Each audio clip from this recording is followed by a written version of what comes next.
Hello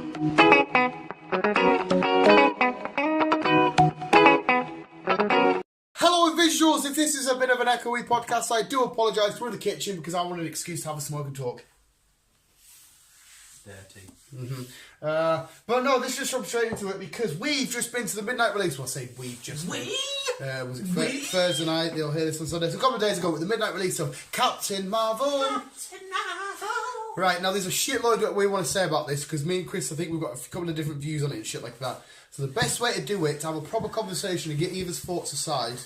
To have a fight. To have a fight about a film.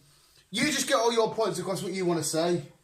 And then I'll do it in turn, and then afterwards we can question. You go first. My memory's shit. Oh, you want me to go first? Well, first of all, I'll point out then, if you want to listen to Captain Marvel review without spoilers, go check out the actual Captain Marvel review without spoilers. That's up on the channel. Yes. This will be somewhat spoiler heavy and stuff. Yes. So if you don't want to listen, but you want to see the film, turn the fuck off now.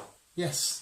Is that their warning to go? Yes. Okay, we're getting Captain Marvel heavy. Let's fucking do this shit. Do this shit. And as well, a lot of, you won't know this, a lot of superhero fans, Shazam is actually Captain Marvel. Captain Marvel it's a big, weird, complicated, because Shazam, I've got a video coming this soon anyway. It's just the words that Billy Batson says to become Captain Marvel. But obviously Captain Marvel's DC. This is a different Captain Marvel. It's fucking mad. But the film itself, Captain Marvel in the MCU, is the last installment before we find out what happens at Endgame. And I'll put it now that I said on my review, it was a really good film. It was a cool as fuck film with some beautiful action sequences, some beautiful storytelling, in-depth character look, new characters introduced, which was fucking awesome. The way that it ties into the MCU was also really cool. I just think there were some anticlimactic scenes and anticlimactic moments. I think Marvel was cast completely shitty because Marvel is so important in influence. The best way I can describe this, right? Marvel is so important to the creation of Miss Marvel, then into Captain Marvel, well, as she is now, right? So it'd be like doing an origin story of Spider-Man when he doesn't get bit by a spider. It's exactly what it'd be like. Because don't get us wrong, I know 100% I always get too comic booky and be like, they didn't do that in the comics and shit. And I've got so good lately of just saying, right, this is a brand new story with a different way of telling it and a different way of doing shit. But to completely just gloss over the origin story of how Captain Marvel came to be like that was really fucking annoying. And then second of all, was the Skrulls really pissed me off because like when they made their debut in Fantastic Four and fucking it was like the 67, 68, on the cover it says the conquering, dangerous, evil Skrulls are here. They've always been little shits. They've always been fucking bad. They've always been like an infestation. I mean, there's a few good apples inside of it. There's been a few decent Skrulls, but they've always been little pricks. But yet I was forced to sit there and go, oh, Skrull reunite, Skrull family, they're all happy and cozy, and be like, the Kree are actually cunts. And the Kree, so some of them are cunts, but that's the bit that annoyed me. And then one that we agreed on was the cutscene credit. This is going to be spoiled here. It annoyed me, the fact that we already knew Captain Marvel was going to receive the message, and we already knew she was going to be in Endgame. What I wanted to see was not her receiving the message per se, it was how she got there. I wanted to see her whiz through and bump into Tony. I wanted to see her whiz through and do some, negative zone, quantum realm type shit. I didn't want to see, oh, she's here, because we knew that was going to happen. We already fucking knew that. We knew she was on the way. Right, that's my thoughts. What's your thought? Firstly, I want to go to the end scene. I need it later. Carry on. The end scene, yes, it should have been better, but we need to think that might not be that. Hey! That might not be the start of Endgame. There could be a sequence before that sequence, so you never know. She could pass Tony on the way. But if that's the case, fair enough. They've done it weird, and they should have shown that. No, you keep talking because I have my time to talk. You keep talking. But then you think about it though, that would have kind of spoiled the thing, saying, "Oh yeah, Tony's okay." Yeah. So maybe that's why they did it that way, not to give too much away. They have been dead secretive, like. So, for all we know, her just turning up saying, "Where's he at?" Yeah. Where's Gary? Yeah. There could be 20 minutes, half an hour before that scene. Yeah. So that's my thoughts on that. No, carry on. That's my thoughts on that. Carry on. The film in whole, the film itself, like I said, I don't know the background as much as you. Mm-hmm. But I got to feel like I kind of did get to know the background. She had a rough upbringing against the father, how she wasn't allowed to do certain things compared to the brothers, or the boys, should I say. And yeah, she was a pilot, and then obviously she vanished for 6 years, and then obviously she got these powers. I think it was good. I think it worked out alright. So you enjoyed the film quite a lot? I enjoyed the film. The Skrulls, like I said, again, I didn't really get to know much about them, but as what have you been saying, that they're all meant to be little bar stewards? Yeah, things could have been different, but again, it was like she made the fuck up, thinking she was on the good side, but it turned out she was on the bad side, so she wanted to just like help them from doing the fuck up. So she I enjoyed it. That's what I mean. I've got to realise, and I do realise that this is a different story and a different way of telling different characters. It's a different part of Marvel. I've got that bit to my head, and the Skrulls I can fair enough get behind. It was a nice little twist that she's really been on the wrong team. And I'll point out, seeing Ronan was really cool, and realising that she's pure badass. I would have liked to see him a bit more on how he got his dark chin and everything else. Like, but yeah, we got his dark chin. That was really cool. To counteract your point about the end cutscene, if that's the case, then when we turn into Endgame and we've already get 30 minutes of behind when we want to get ahead, she's then going to turn around and say, "Oh, by the way, I've got this dead dickhead here. He's half dead. Do you want to help him?" I don't like that. I really don't like that. But it's like you said, that Marvel have been secretive shit lately, and obviously if they reveal her getting a text, her flying from space, and then seeing Tony floating away, it's like, because now I think this undermines everything that the Avengers have gone through. Like, did Nick not find it necessary to help them when they were in Sokovia with a fucking floating city? Did he not find it necessary to help them when the Chitauri first attacked New York? They could have really done. Do you know what I mean?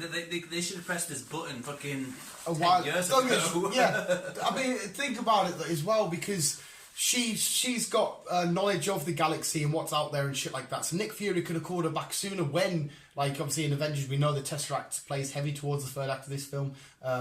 He could have said, right, what's the crack? Is there more of these? Can we deal with it better? He could have called her a lot sooner. He said, right, we need help. What's out there? Do you know a bit more? Because she will have a bit more knowledge than Tony and Captain America and stuff. So I think the cutscene, like I said, we knew she was coming. We knew she was going to get the message. I wanted to see a cutscene of her physically looking at it and saying, right, having a look where she's at and making her way. And then we would start at Endgame with Chris Evans, Captain America talking. And then you would have cut to a scene of her making her way. There's Tony. That would have been a part of the story. He's building something with Nebula, and away they go. That's how I would have liked it.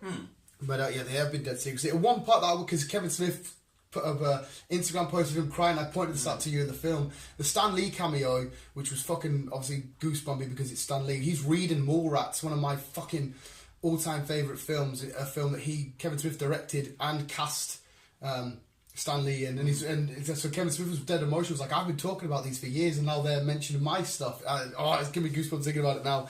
I thought that was amazing. And the intro, the 10 years of Marvel, where usually it comes up, Spider-Man, Captain America, it was all Stan Lee's cameos. That was fucking beautiful. That was nice. But yeah, the film as a whole was awesome. It's not one of my favourite MCU films. I like that you being a new viewer to Captain Marvel, and I said it myself to you that so many people in that cinema wouldn't have known who she is that well. It drew out such an audience, and it's doing really well at the box office. I'm glad you got to know Captain Marvel. I'm glad you got to know her powers and where she's at. I'm glad you got to know a bit more of Nick Fury. It's quite funny how his eye happened in this. Yeah, shit like that, because you're always waiting for it. There's a moment where you're fighting, like, is your eye alright? He's like, yeah. So it ticked all the boxes. I just thought it was a bit... And I said to you, the slow moments outweighed the action-packed moments a bit too much. But the second final fight scene where she first really enhances her powers, she's fighting her team cremates, and that song, I can't remember what the song is now, but it comes on. It all ties Marvel and Mint are making music fit a scene so well. They are indeed. It did everything. I just thought it disrespected her origin story a little bit too much. I mean, there is some reminiscence of her DNA being infused with energy source. I just think Marvel should have been... Jude Law. I think he should have been Marvel, and the whole flashback sequence should have been he infused himself with her. his DNA and shit like that. Like, but there again, he didn't have super cosmic powers like the Marvel. He wasn't even Marvel anyway. Marvel was some old bird. Yeah. I thought that was a little bit annoying, but I didn't leave the cinema thinking that was shit. I thoroughly enjoyed myself, and I still think that's the closest we're ever going to get to live action Dragon Ball with the way that her hair lit up and you're glowing. I know, like that looks like a saying there. It looked mint-like. Yeah, and I'm glad it showed off. I said to Chris how badass she is and how much she's going to kick Thanos' ass during this, during Endgame. So do you think that in Endgame she might bring some Skrulls back with her to help? Quite possibly, she might have. Because she's helping them now. Yeah, she ends, doesn't it? She's like, we're going to fight, I know where you can live. So she knows a place, so she can... But there again, does that mean she's going to fly back out, grab a couple and come back? Because what can they really do against Thanos? Because he's on his own, so they can't pretend to be somebody that he likes. Because he's just on his own. I'm really curious about the Thanos thing as well, because I think, and a lot of people are saying, I think he's injured, I think he's fucked up. I think taking over to the planet has, like, crippled him. Yeah, but you see it when before stabs him with Stormbreaker, and when he snaps, his arm's burnt. And if you look in Endgame, he's still got the gauntlet all mangled onto his wrist.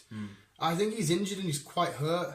A few people have noticed that as well. And when you watch the trailer again, I think there's a bit of shenanigans at play there. But in terms of the MCU, how do you think it fit in? Do you think it fit in quite well? Yeah. I did think it fit in well. Like I said, the end scene could have been better, as was said. But I think it's all tied in nicely. Yeah. And then, like I say, 25th, 6th?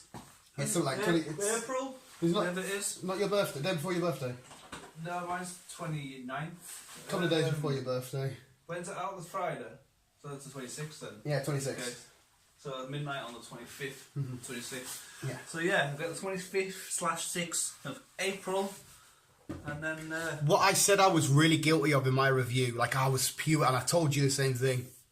If you haven't watched it yet, don't go into it thinking, okay, let's watch this film about how it's going to tie into Endgame. That's because that's what I was thinking. I was like, where's the references? Where's it going to tie into Endgame? Well, will it? Because it's fucking...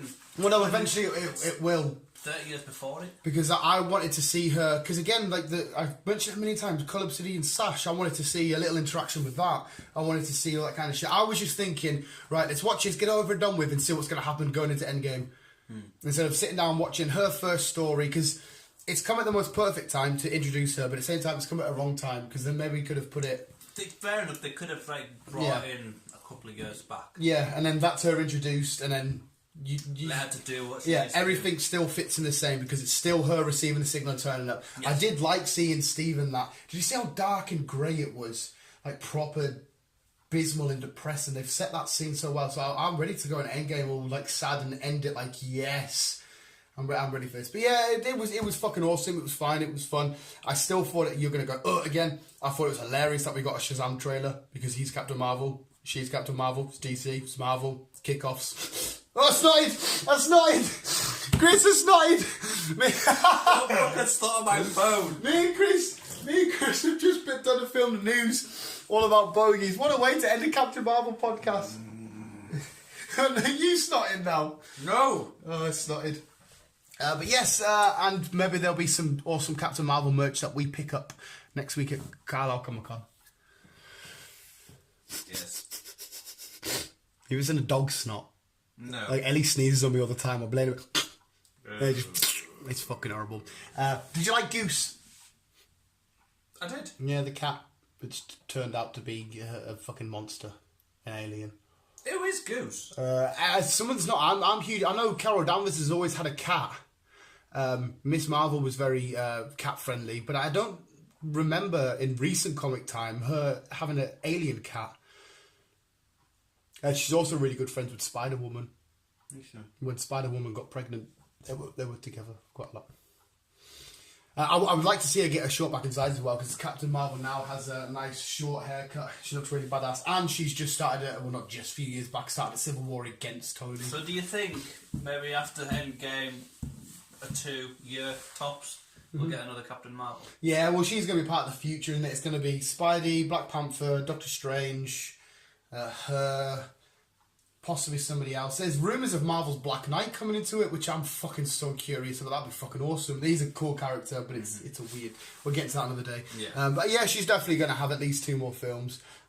If they do the next big Avengers, if they're going to go up against someone like Galactus, if the X-Men stuff are coming. Again, it's back to the question where they're going to go after this. Well, They've got... So they're having a year break. Fox and all that shit into it now, haven't they? A year break after Spider-Man, so Spider-Man's gonna restart the MCU with the first film after what happened in Endgame. So you just build from there. You do a Black Panther 2, you do a whatever you may do. But yeah, that we got all of our thoughts out quite well actually there. Visuals, go see Captain Marvel. I got a 7 out of 10 for me. It was a good strong film. There was just a few minor points that I'm going to give it a strong 9. I enjoyed it. I did enjoy it. To be fair, the fact that you can watch a new character, really like her, and really like her film, is just awesome. Somebody messaged me, sorry Chris, it was supposed to be messaged me saying, because I put it on Facebook, saying a few bits annoyed me, but a really good film, saying, was it the fact that it was a woman that annoyed you? And I went, no, why the fuck would it be that? Why? Because I've been reading Captain Marvel as a woman for years. I'm like, cheers for just jumping to that conclusion. Did you get them? Yeah. Good. And fuck it, yeah. But anyway, visuals, thank you so much for listening. Go check out Captain Marvel and whatever visual guy goodness is on the channel currently. Keep me and you, keep it on. Love you, bye.